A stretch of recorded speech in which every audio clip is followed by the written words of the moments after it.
What's going on, guys? It's Nick here, back with another video. The title should probably speak for itself on this one. Our takes have evolved throughout the summer, and while we still don't have nearly as much information on players as we'd like, we have a pretty good idea of what everyone's value should be at this point. So these are 5 running backs that you probably shouldn't have drafted, and if you haven't drafted yet, then treat this as my final do not draft list at the running back position. The season is only a week away though, so if you haven't done your draft yet, you haven't joined a league yet, you should probably do so soon. This coming weekend is the final one that drafts are going to take place in. And if you have joined a league, I did update the website to post the week 1 rankings. You should probably have a general idea who you should be starting, but if you have some close decisions in the flex, check that out. It's thefantasyfootballadvice.com. So let's start today's video off with the stat of the day. Yesterday's stat of wide receivers with at least 75 targets last season. Which wide receiver faced the highest percentage of double coverage? The answer was Mike Williams. That was a tough one, so no one's gotten that one correctly yet. Maybe someone will.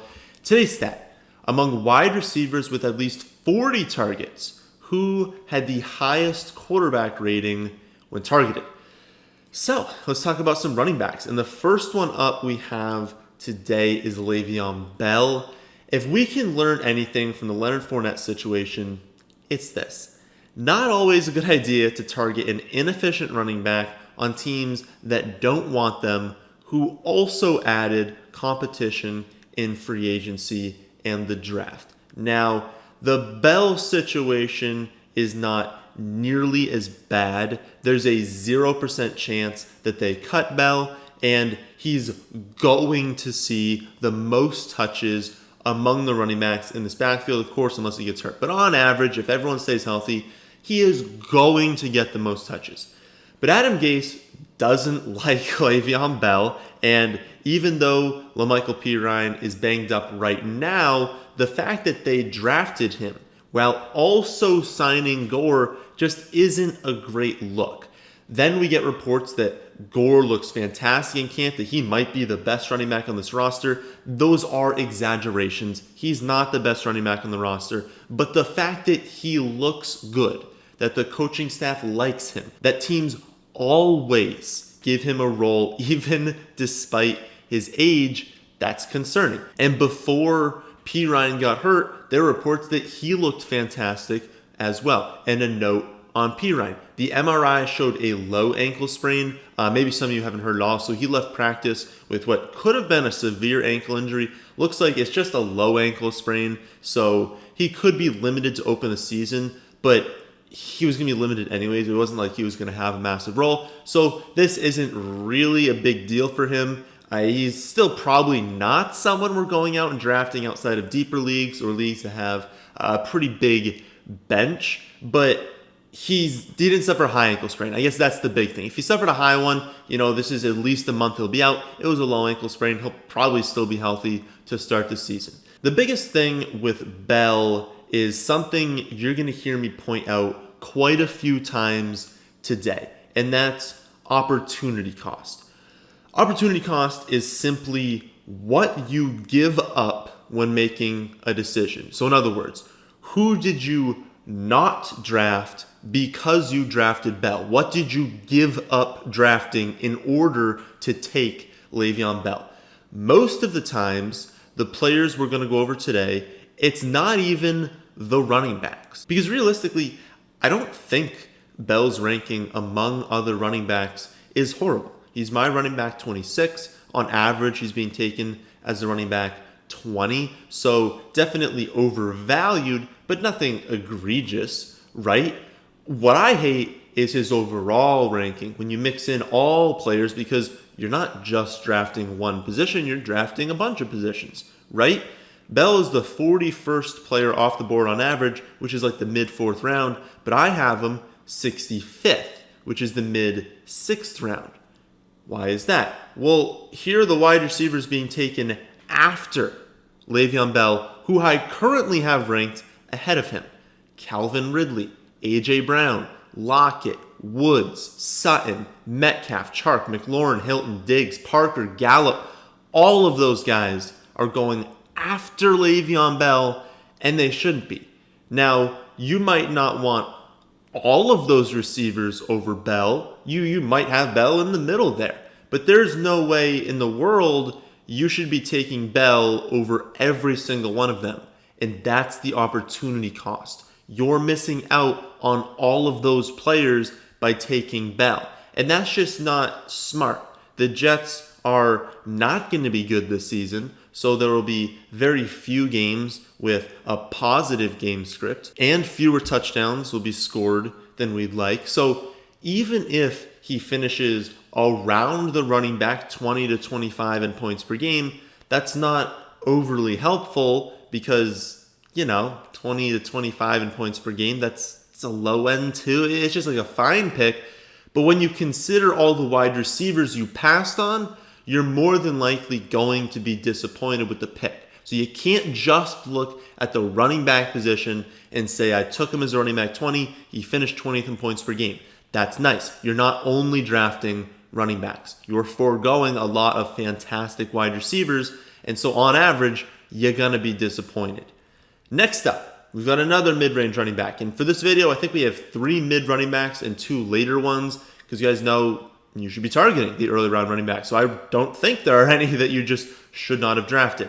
But another mid-range running back is Mark Ingram.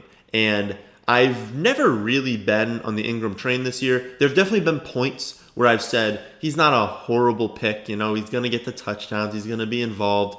But I've never been like, you got to go out and draft Mark Ingram. But as of now, I am fully off board. The threat of Dobbins mixed with obvious touchdown regression is just too much for me to overlook. The man scored 15 touchdowns last season on 228 total touches, including 5 receiving touchdowns. That's absurd. It's not going to happen again. Even if you think that the Ravens are going to be an elite offense again, they're not going to be as good as they were last season. Teams don't repeat that level of efficiency. So we know the total touchdowns the offense scores will come down, but we also know that Ingram is going to get less work. Dobbins is an amazing prospect, and while he might not take the job completely until next season, he's going to get more work than Gus and Hill did last year. And there's for sure a chance that the switch comes earlier in the season than we think. It's not going to happen in week 1, but could it happen in week 6, week 7? Definitely. And that's not great for a mid-round running back, especially when you consider the opportunity cost of taking him to the wide receivers, going after Mark Ingram, Keenan Allen, Chark, McLaurin, Hilton, Diggs, Parker, Gallup, and Brown. You can't tell me you'd rather Ingram over all of those receivers. I know he was great last season because of the touchdowns, but he went over 15 carries just twice all season, including 0 times after week 5. He was already limited in his touches, especially his reception ceiling. Those are going to be lower this season. And again, there's that added risk that Dobbins takes over as the lead back to close the season, which would just completely tank Ingram's value. Like, you got to think about it. If this dude, he didn't get over 15 carries a single time after week 5. We just went over that. So a lot of the times he's getting like 12, 13, 14 carries. You got to think this season there will be a ton of games where he's in that like 10 to 12 carry range. He's not going to get targets. We already know this offensive coordinator doesn't throw to running backs. We know Lamar Jackson doesn't throw to running backs. None of these running backs are getting a ton of targets. So if he's getting like 11 carries and 2 to 3 targets each week, he will be completely non-usable when he doesn't score a touchdown, which is very close to last season. Last season, we already knew you couldn't use him unless he scored a touchdown. Now he scored 15 of them, so it worked out. But this season, it'll be even worse. It'll for sure So he is irrelevant when he's not scoring a touchdown. The touchdowns on average, we've just established, are going to come down because the offense is going to score fewer, but Dobbins is going to take more than Gus and Hill did. So I just don't see how you could possibly feel good about your roster construction if you draft Ingram unless Dobbins were to get hurt. So the downside far outweighs his draft cost, and especially when you consider, like I said, the opportunity cost of taking him ahead of these awesome wide receivers in the middle rounds. Next up, we have D.Singletary, and it is truly amazing to me that Singletary still goes in the 5th round. I was convinced that his ADP would drop into the 6th, into the 7th round by now, but it just seems like that's not going to happen.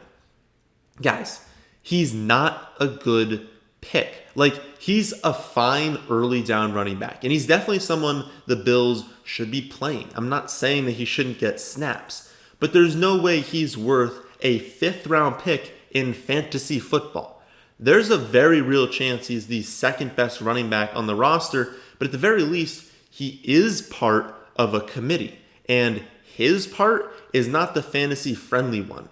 Remember, receptions and touchdowns are the 2 most important things in fantasy. If you aren't getting those, then it's tough, to both be consistent and have a ceiling. Or I guess either. If you're not getting those, you're not consistent, and you don't have a ceiling. Okay? So we know for a fact that Singletary does have a capped touchdown ceiling. That's not something you can debate. Moss is going to take a lot of the goal line carries, and Josh Allen is going to vulture some of those carries as well. So even if Singletary sees more work in that area than last season, it means he might increase his 2 rushing touchdowns to like 4 or 5. Sick. Like, there's no way he's going to score a ton of touchdowns unless he gets incredibly lucky. He scores a bunch from like 20 and 30 yards out. But the odds of that happening are pretty small. And then you look at the receptions. Well, we've already established numerous times over the summer that Singletary was a garbage receiving back in college. He was incredibly bad on a per-target basis as a rookie. He's not a good pass catcher. But you know who is? Zach Moss. So Singletary has a capped touchdown ceiling, will get some early down work taken away, won't be on the field in a lot of passing downs. So why would you take him ahead of this same group of wide receivers as Ingram? Keenan Allen, Chark, McLaurin, Hilton, Diggs, Parker, Gallup, and Brown. By taking Singletary, you're passing on that entire group of wide receivers, and I don't see how you could feel good about that this season.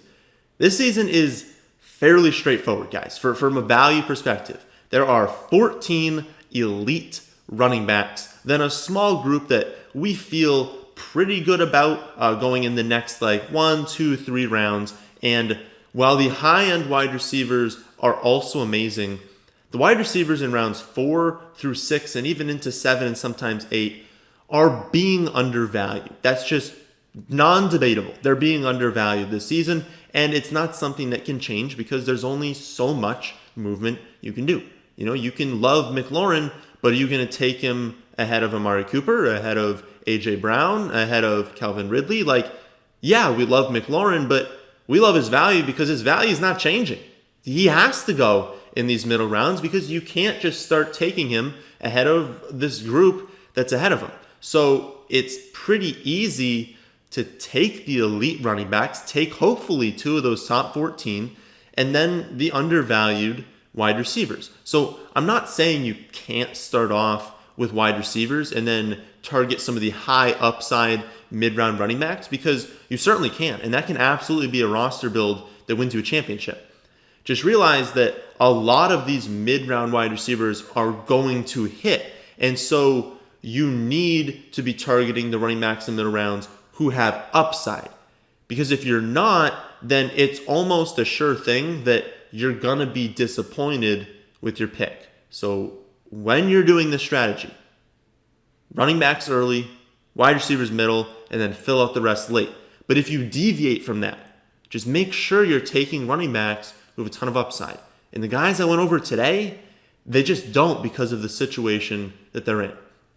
Now we'll move on a little later in the draft, so outside of this mid-round range, And we'll talk about Jordan Howard first. Howard goes about a half a round before Breida in that late 8th to early 9th round range. And this is kind of the range of the draft where you've definitely locked in your starting running backs and your starting wide receivers. And so you're looking for pure upside with each of these picks.